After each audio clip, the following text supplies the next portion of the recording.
Right, hello and welcome to the Sustainability LinkedIn Live audio. I'm Andy MacGilp, a partner in sustainability here at Strategy which is part of PwC. And today we'll be exploring the topic of circularity. Very apt, given that it is in fact Earth Day. We couldn't really have a more pertinent topic.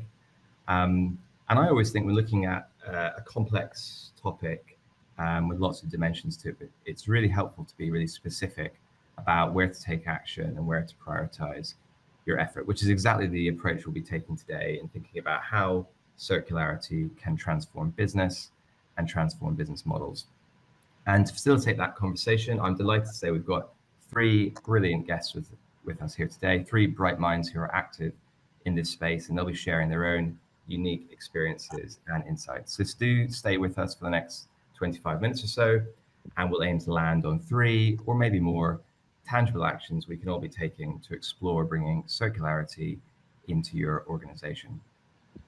So let me start by welcoming Lucinda Langton, Head of Sustainability at M&S Food. Hello. Donald McCalman also joining, who's an expert in deposit return schemes. He's worked on a number of major projects across Europe and North America, both some that have worked and are live and those that are not quite there yet. So lots of interesting insights to come from Donald. Welcome. Thank you, Andy. Hello, everybody. And finally, I'm joined by one of my fellow partners here at PwC, Claire Fox. Claire is our transport and logistics leader and works across the sector, helping organizations with their transformations. Claire. Good afternoon, everyone. So just to get going, and we'll bring our guests in, I think it maybe is helpful just to start by thinking about what exactly do we mean by circularity. The term is used in different ways by different people, different sorts of organizations, but I always think about it in the context of what ultimately is the challenge, which is climate change. The goal associated with addressing that challenge is clearly net zero. And I see circularity as just one of a number of tools that will help businesses actually get there. One of the most tangible business model responses I think businesses can take towards climate change. And it's really taking the world from a linear economy where we take, make, sell, and dispose to one that is more circular, where we might reduce, reuse, or recycle resources. And ideally, this would be a closed loop, but anything that helps move a business model to being a more circular one is ultimately making a more efficient and effective use of the planet's finite resources, and therefore is making a contribution towards net zero. So why don't we get straight into it? And Lucinda, if I can maybe start with you, how would you describe what's been going on at M&S Food across the world of circularity and sustainability? Sure, of course. Well, thank you, Andy. So M&S really, sustainability and to a certain degree, sustainability and innovation certainly are intrinsic to everything we do at M&S and have been since 2007 when we launched, if you like, at the time what was a very innovative thing, first sustainability plan, Plan A, because there's no Plan B for the planet. And since then it's been through various iterations, but it's ultimately always been our North Star. And I think key to sustainability comes innovation. We never shy of doing things differently. And actually circularity then is very much part of the way we're looking at some of the innovations that we've got in play at the moment. We're looking at circularity in two ways, I think mainly, most typically for our packaging, but also in terms of our products. I'll come to some examples, I guess, of both of those. In terms of packaging, we've got two key targets where circularity is really helping us think how we are going to achieve them. The first is about achieving 100% recyclability for all our packaging by 2025. And the second is to remove 1 billion units of single-use plastic by 2027. So for both of these goals, circularity sort of comes in as a key way of us helping think through how we get there. Take the first one about recyclability. We've been focused on making all our plastic recyclable and giving, if you like, a second life. So most plastic can be recycled in household collections, but for that can't, we provide an in-store take-back scheme. And we're either pelletizing that plastic, which actually, in the future, we're looking at integrating into some products, which I'm not going to say any more about, but watch this space, or into the very hard to recycle plastic. We're turning into a plastic wood product, and actually we've got some really nice partnerships with local charities, and we're turning it into benches and donating to local charities in the Paddington Basin area at the moment. So So not exactly either completely closed loop solutions, but certainly ways of finding a different life for that material. And then actually to take things even further than that, for some of that material, which we know actually there is no current recycling solution, we are now working with a UK university to look at new types of recycling to see if we can to actually see if it's possible to recycle some of those more hard to recycle like PET films. So results are promising. Can't say any more than that again at the moment, but again we're looking at how we actually close that loop.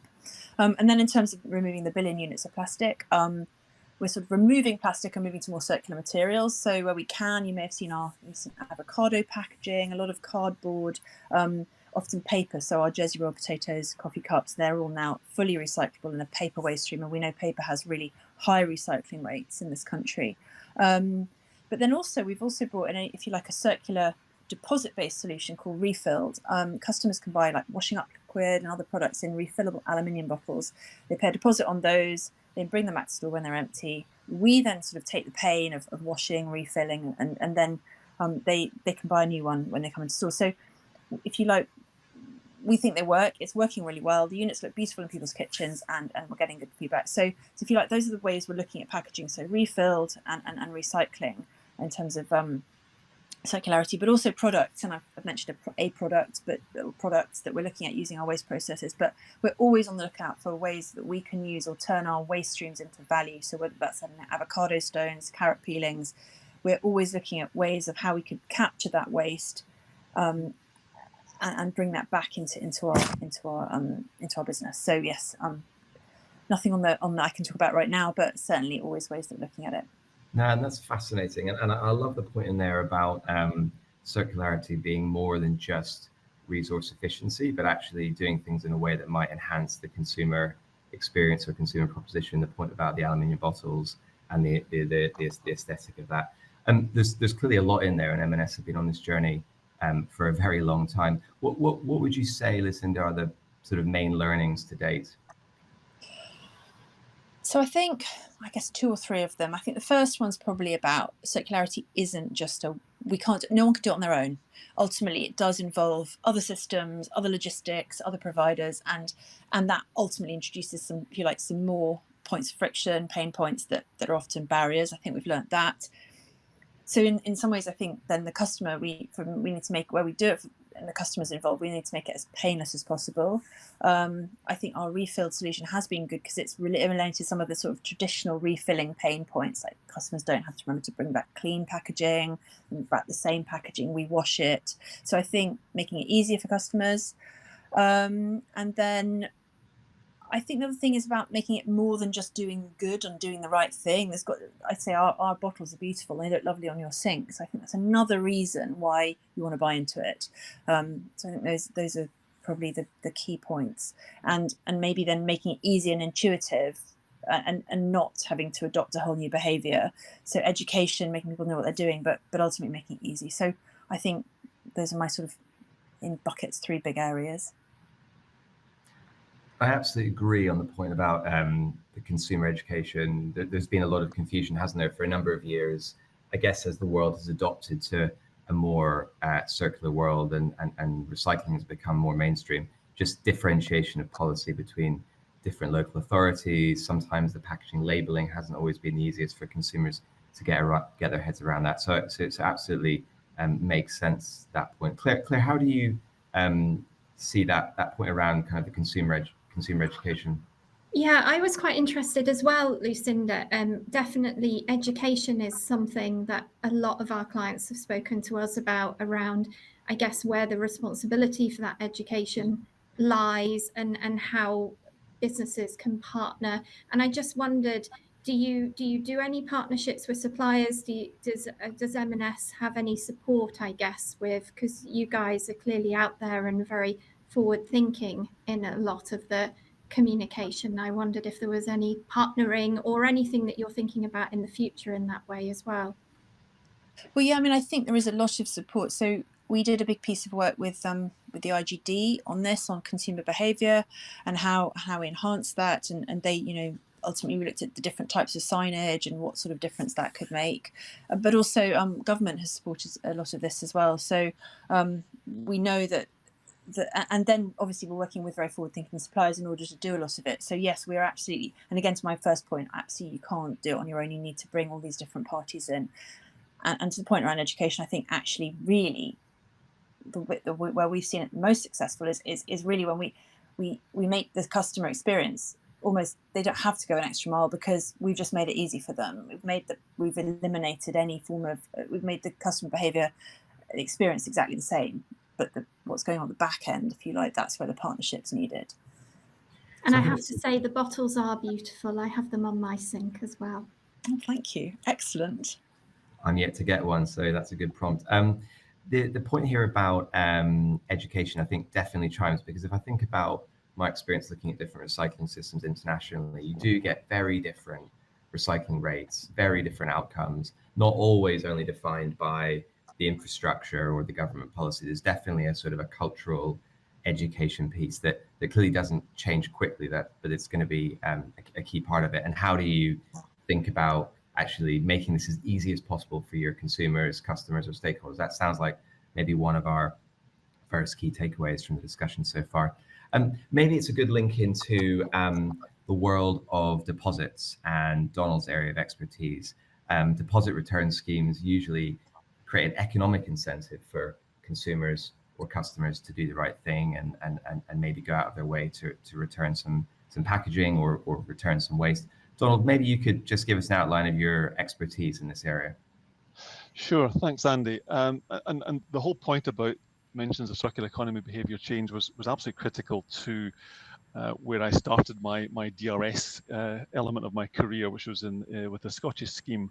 I spent a lot of time working with the scheme designers and policy people, and then set up the administrator and took it almost to the point of live, as I'm sure most people will now know that the scheme in Scotland has been postponed to await the introduction of a pan-UK system. But even the legislation that came in place for DRS in Scotland was very much positioning DRS as a key policy vehicle to achieve circular economy for drinks containers.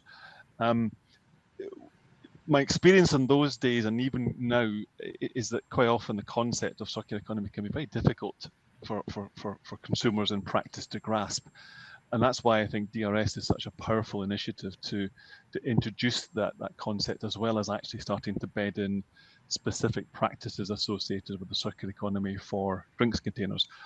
A well-designed DRS, it provides most of the key elements required to bring circular economy to life, including high volume and high quality feedstock of the used materials to feed back into the build, and a mandate and a mechanism to ensure that those materials do get fed into the production of the original source product. The classic example for plastic, for example, is diverting empty PET bottles into making fleeces, for example. Admirable perhaps in terms of a reuse, but not a circular economy. It's interesting just seeing how DRS has rolled out and moved. I think the first schemes have been in existence probably for more than 40 years. We now have more than 50 jurisdictions, be they countries, territories, states, or provinces, where DRS is fully implemented, and there are several other schemes in the pipeline, including, of course, the UK. I think in almost all of them there was an explicit intent to change consumer behaviour, excuse me, to realise the wider objectives of the scheme. And that's obviously what the deposit in a deposit return scheme does. It incentivises those of us who don't already return or recycle our waste to bring back those empty containers to return points and get the deposit paid when the drink was purchased. And we can see that from mature and existing DRS schemes, it's easy to get well over 90% return, rising from probably around the 60% that most of those countries and territories started with. But obviously the ultimate aim of changing behaviour is to form new habits. And this is going to be a consistent theme, I think, in this session. It's about the habits of the consumers contributing to making circular economies real. Whilst there's been always opposing voices when new schemes come live, I'm doing some work in Ireland and they had a hugely successful launch, but clearly there were always going to be people worried about it. complaining about the changes needed and querying the need for it in place. But we've got hundreds of millions of consumers and hundreds of thousands of businesses across USA, Canada, Europe, Australia, who now buy and sell within a DRS environment as second nature. It's a bit like, I'm sure most people listening on here will remember the introduction of single-use polythene bags, or the elimination of those single-use polythene bags, replacing by bags for life. We all turned up regularly without a bag for life, but we learned a lesson, built the habit, changed our behaviour, and now we have dozens of bags probably loitering in the back of our cars. What's really good about DRS in many jurisdictions is it's now starting to expand into other materials. So it's not just about single-use drinks containers. Some schemes are bringing in Tetra Pak. Many existing schemes also support the use of refillable drinks containers.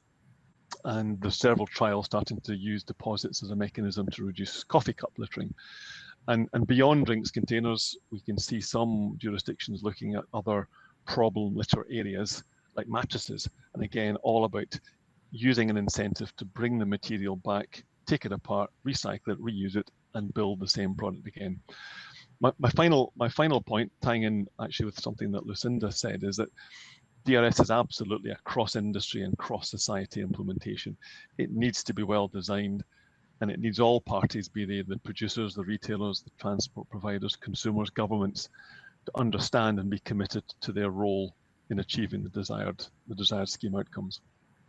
And your point about the habits is interesting. I was reflecting back on a trip to Oslo last summer to see some friends, and when we went out on a Saturday morning, the very first thing that the family we were staying with had to go and do, in fact, it was mainly led by their 5- and 7-year-old daughters, was to collect the plastic bottles and take them back to the store around the corner and receive their pants deposit back. And that was there was a huge amount of excitement around that from the kids, but it was just clear how much of that was built into routines. And I'm not even sure it necessarily relied upon the money coming back. It was just part of the daily behavior. But that obviously is something that has to build over a number of years. And I guess it's just worth reflecting, and I was thinking about it in my own mind. Do we think that an economic incentive is always necessary? I suspect that there will always be a small number of sort of highly passionate and purposeful consumers who will sort of seek to do the right thing. Maybe the world of deposits is required to get to mass market, though. Donald, is that sort of what you're saying? Yeah, I think that's correct. There's always good people in society, and that's maybe pejorative. There's lots of people in society who will always take their litter back and do right by recycling. There's lots of people who don't, and legislation really has to be at a mass market level. It's very difficult to have a personalised set of legislation. So the deposit introduction brings everybody up to the same level, which is how you get these sort of 90% returns, and then forms the habits and behaviours that just makes people do it exactly as your friends in Oslo do. And Lucinda, to your point earlier, whether we're in a deposit world or not, these things have to be as simple as possible and as clear as possible for consumers. Yeah, absolutely. Making it as easy as possible, intuitive signage, etc. So I think this part of the discussion, I'm taking away a clear conclusion that, understanding your consumer, your customer, or your stakeholders, whether it's in a B2C or in a B2B world, is absolutely critical. So understanding their own profile and behaviors and how you can devise business model solutions that sort of taps into their existing behaviors, makes it as easy as possible, and maybe nudges them in small but meaningful ways. This maybe is a good point to bring in Claire on the transport and logistics side. Is this just about consumer response, Claire, or does the world of supply chain and transport and logistics have something to play in this? It's interesting, actually, if we think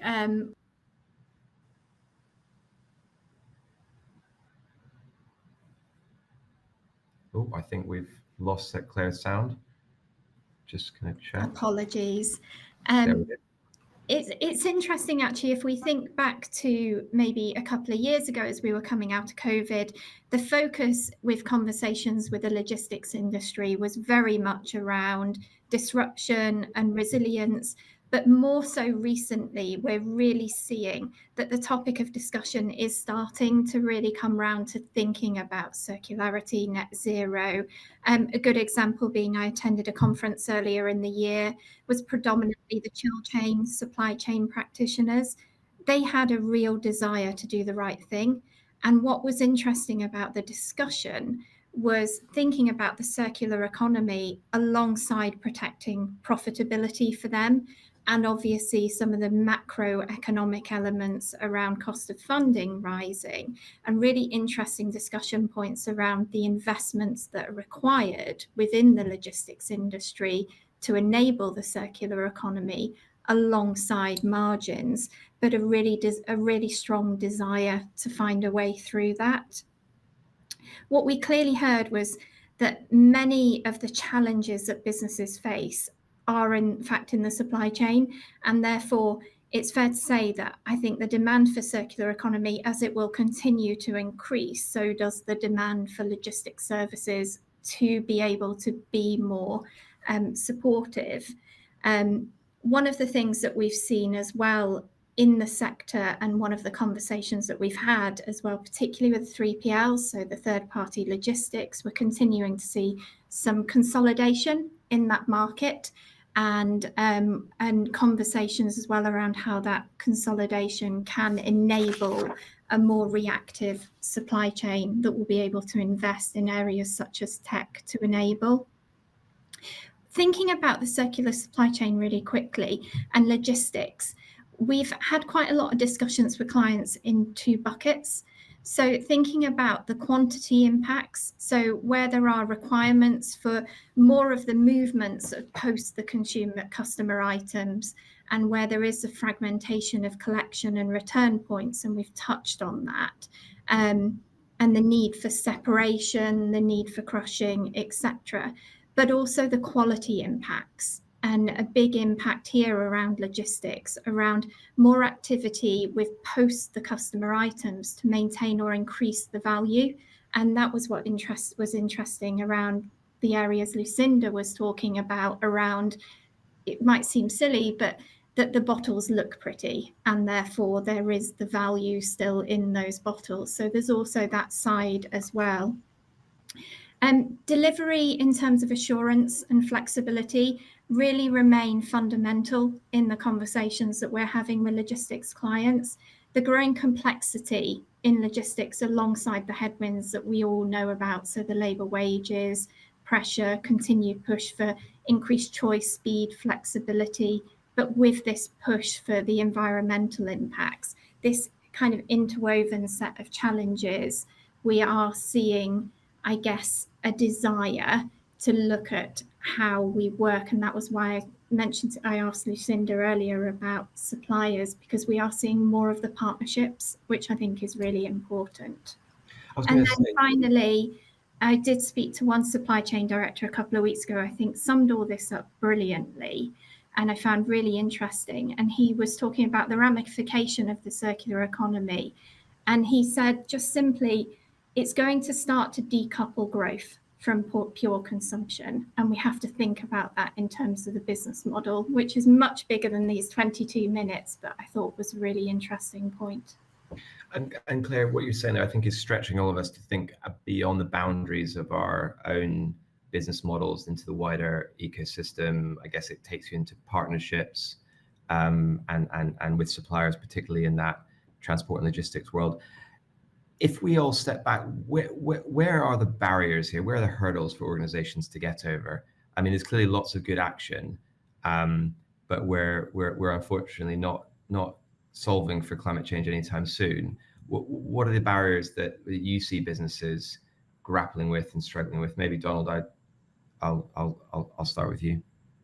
Yeah, sure. I mean, obviously, from a DRS perspective, I think pretty much all schemes around the world are driven by legislation, and to get them at scale probably requires that. But it is encouraging to see many organisations have actually started trials and tests and operating local schemes without the need for legislation. I think Lidl in Scotland are operating a really excellent scheme, and I think that's symptomatic of monitoring customer interest, they're tapped into the fact that consumers in general in society in the 2020s are much more aware of the world, the need for net zero, and the desire to contribute in some way, shape or form. So yeah, legislation, but also just keep an eye on what your customers are interested in, and try and take those initial steps that don't necessarily need regulation.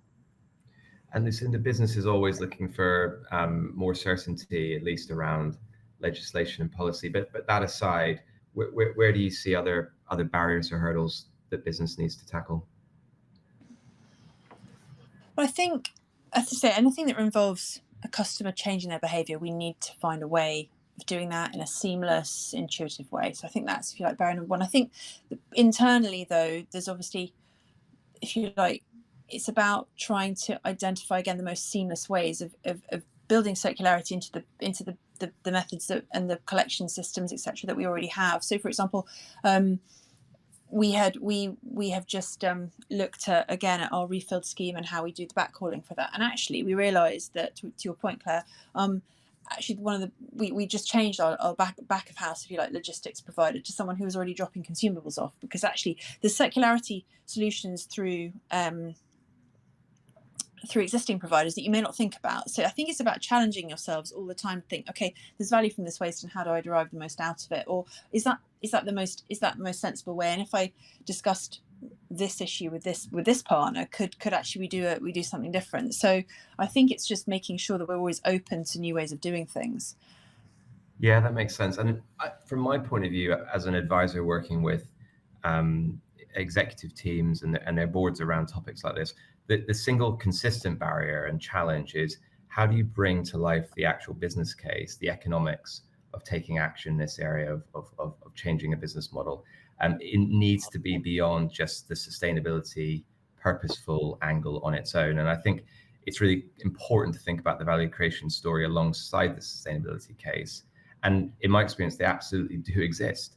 And you've talked about them in some of your examples and some of the consumer loyalty points, but there's definitely benefits around procurement, be it costs or simplicity, brand and reputation, clearly. And then the bit around consumer loyalty and habits. Circularity can be a great way to lock in consumer behavior and kind of habitual responses. So there's clearly a lot there, but I think the business case needs to be framed in ways that chief executives are used to seeing business cases, as well as the sustainability point. Is that kind of consistent with what you see, Claire, with your clients? 100%. I think 2 points: the funding that you've touched on, and where that funding comes from, whether it's internally or externally, but being really clear on the business case for the funding, and also being clear on, let's face it, this is the future. So there is an appetite when we think about value creation externally as well, to acknowledge the fact that there is a need for investment upfront. And I'll look to wrap up in a second. I think if I stand back and summarize the conversation, there's 3 really clear actions I've taken away, at least, and maybe others have got your own points. But there's clearly one for me around finding value in your waste streams, be it at a product level or a packaging level. Lucinda's point about thinking not just about what comes into the organization, but what's going out of the organization, and properly valuing all of those elements. There's Donald's point, and everyone chimed in on this, around consumers and customers and making things really simple and intuitive and reducing those frictions. And Claire's perspective around really looking beyond the boundaries of the organization, and clearly transport and logistics is a great place to start thinking about that wider ecosystem. So if I use that as an opportunity to thank all of our guests, Lucinda, Donald and Claire, and to all of you who have been listening. If you're interested in hearing more, there is some material on our website, and I think a link will go into the comments on the page where you can go further. But I'll close there, and thank you all for listening.